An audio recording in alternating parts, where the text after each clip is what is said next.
একটা শান্ত গ্রামের মধ্যে থাকত এক অদ্ভুত ছাগল। নাম তার বাবু। কিন্তু বাবু নিজেকে কখনোই ছাগল মনে করত না। সে বিশ্বাস করত সে আসলে একজন মানুষ। প্রতিদিন সকালে ঘুম থেকে উঠে সে মানুষের মতো স্ট্রেচ করত, তারপর টুথব্রাশ নিয়ে দাঁত মাজতে যেত, যদিও বেশিরভাগ সময়ই পেস্ট নাকে ঢুকে যেত।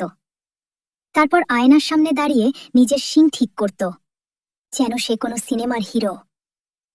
একদিন বাবুর মাথায় এলো, মানুষ হলে চা খাওয়া তো লাগবেই। সে সোজা হেঁটে গেল গ্রামের চায়ের দোকানে। সবাই অবাক, একটা ছাগল এসে চেয়ার টেনে বসে পড়েছে। দোকানদার জিজ্ঞেস করল, কি লাগবে? বাবু আত্মবিশ্বাসের সাথে ম্যা ম্যা করে চা অর্ডার দিল। দোকানদার মজা করে এক কাপ চা দিল। বাবু খুব স্টাইল করে কাপটা হাতে নিল। সবাই তাকিয়ে আছে, কি করে খায় দেখবে। কিন্তু এক চুমুক দিতে গিয়েই পুরো চা নিজের গায়ে ঢেলে দিল। দোকান ভর্তি মানুষ হেসে উঠল। বাবুর মুখ লাল। সে লজ্জায় মুখ ঢেকে দৌড় দিল সেখান থেকে। সেদিনের